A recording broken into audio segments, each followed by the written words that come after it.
I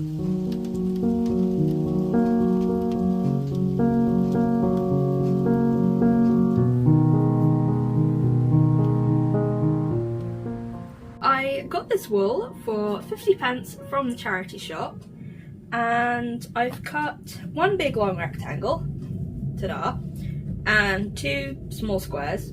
I've just put a little mark where I want it under my chin, and as you can see, it's wonky as a dog's back leg, so I'm just going to straighten this up and then I'll use that as my liripipe.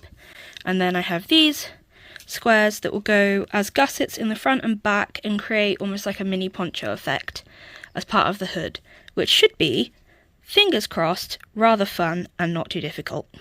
We're going for historically adequate, not historically accurate today. It's not a reconstruction, like I'm not doing it as part of my degree or anything anymore. I'm kind of just doing it because I want one of these hoods. I think they're really funky. While I do have silk that is dyed using only plant dyes that are available in the medieval period, I won't be using that today because this wool hasn't been dyed with the right kind of dye.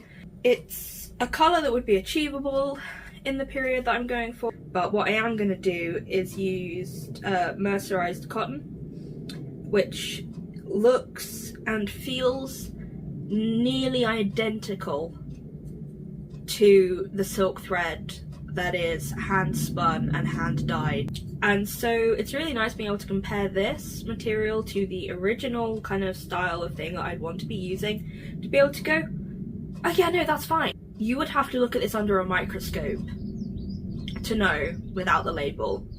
No one is going to be microscoping my hood, and if they are, dude, get your priorities straight. So, without further ado, I am literally just gonna running backstitch these together, and then I'll fell down the seams.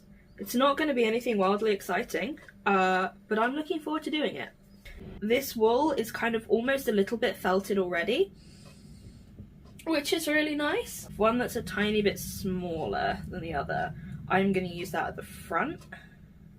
Am I? It's got the benefit of a selvage edge. Yeah, I'm going to use this one at the front. I have medieval style pins, but again, can't be bothered to use them. Also, they're packed because I'm going to Jorvik Viking Festival literally today. Definitely not the reason I'm sewing a hood. No last minute costuming here, none at all. Don't know what you mean. So I am just going to sew this with a running back stitch.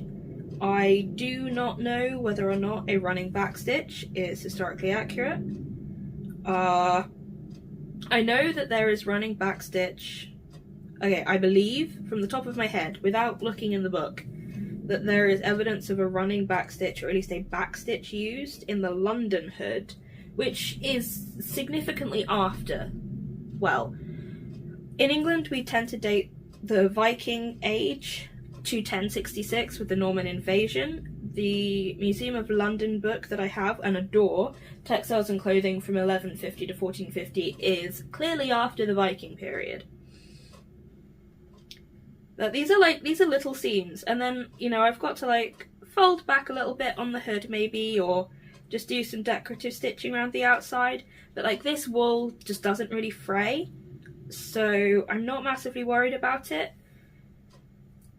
If I was doing this as a costume, rather than a vague attempt at historical reenactment with a somewhat lackadaisical approach to accuracy, I would probably needle felt, just with a little needle felting needle, them together and not bother felling down the seams. But needle felting is actually something that is a really modern craft. Like, making felt with needles, I think in like a bed of needles, is older, but it's not a medieval craft. Felting was done like wet felting. To do it, I don't believe needle felting was a thing. I will endeavour to find out, and if I can, I'll put it in the video. If I can't, I guess you guys can Google it instead. But yeah. Thing is, I sew pretty quickly by hand, even without using a thimble, and I know everybody says that a thimble makes you sew faster, but I have sewn for such extended periods of time, doing so much hand stitching, that I have a really handy callus, just where one would want to wear a thimble. So I do like them, and I do use them. If I'm sewing leather, for example, or a stiff canvas or something, I would absolutely wear a thimble, but this wool is really not hard on my hands, so I am not using one. Don't come for me in the comments. I know that some people swear by it, and I am an enthusiastic user of the thimble. I do own several. I have favourites. And with that, we are to the end, nearly, of this seam. I've got like maybe an inch left. So like I say, I hand sew pretty quickly. This thread is very hard wearing and the wool is easy to work with, so it is going pretty quickly. I'm just doing it by eye. I've not measured anything. I just shoved it over my head and was like, that'll do. And I had a very limited amount of fabric to work with, so I am just doing what I can with what I've got, which is kind of fun. I quite enjoy the challenge of making this, and then once I've got everything together, I will chew up the bottom seam and I will probably like hem it with some kind of overcasting stitch, or maybe I'll add some decorative trim. I don't know. I'd have to weave decorative trim and I can't be bothered, so I think I might make it look nice enough on the bottom, and then just like at a later date I can embellish stuff when I have the time and the resources and the bother simultaneously occurring. Whoop! There we go. Now I'm just going to sew up the other seams and come back to you guys.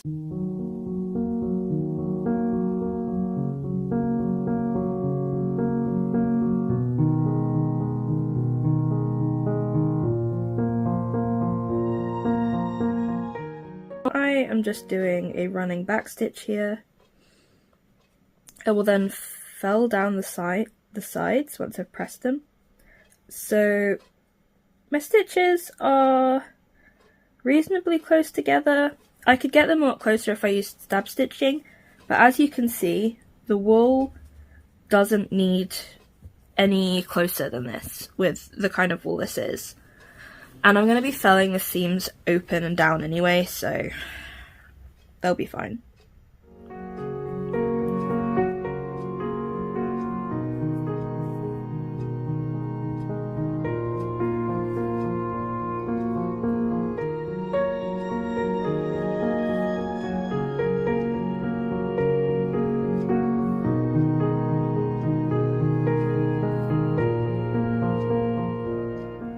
So you may notice I'm sewing with a modern needle and not a medieval one. I was bought some medieval needles by a family member for, I think, maybe Easter a couple of years ago, and they're nice, but they're very crude, and I've seen medieval needles in museums, and I've handled a couple of extant examples and some pins. I've even seen like Roman bronze needles, and the eyes are like very different to the needles that I was bought. I can only really sew with those without damaging the fabric in like a very loose weave wool, and I don't often work in that kind of material, so I do just use modern ones, because if I've seen historical examples that look decent enough, there's not a lot of point, unless I'm doing something where the point of the project or the experiment is to be as accurate as possible, in which case I would then endeavour to get the right kind of needle. This is not the case for this, as I am using mercerised cotton instead of silk, and I'm using a 50p wool remnant, which is absolutely and unequivocally dyed using modern dye methods. But, whoop, there we go, finish this off. Like, it's a colour that would definitely be achievable within the period, so I am classing it as good enough. So I'm just doing the back seam for the head, It's inside out, but I will show you how it works. So,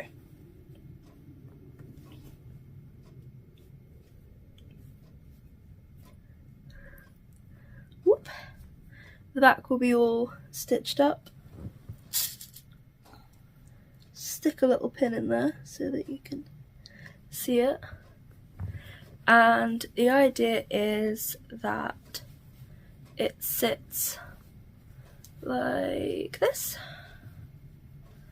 Only I don't think that, like, where I have the shoulders is quite wide enough. I've got a very small remnant, unfortunately.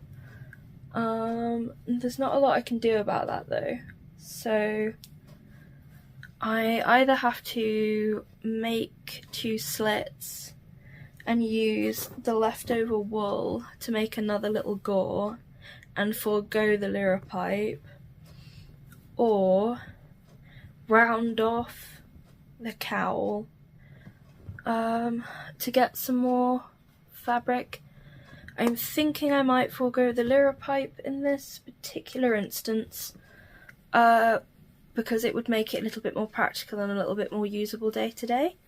But I mean, overall I think it's very cute in a sort of gnomish kind of way. I find it rather appealing.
Thank you so much for watching. I hope you enjoyed the video. The medieval hood was so much fun to make, and I will admit, until it got warm, I was wearing it quite a bit this year because it's really cozy. I did end up having just enough wool for a tiny little tail on the back of my hood, which is the Liripipe. So I know it was a really fun make. I hope that the pattern is useful to you guys. If anybody has any construction questions in the comments, to let me know and I'll answer those that I can. Feel free to like and subscribe, it really helps me and my channel out. We've just hit 600 subscribers, which is really cool, so thank you so much for that, that's awesome. And thank you so much for all of the feedback on my last video. I hope that some of the audio issues have been resolved with this video. Please bear with, I am hard of hearing, so I have adjusted things a little bit and it sounds better to my ears anyway, so hopefully it will sound better to yours. And with that, I will see you next time. Thank you so much for watching.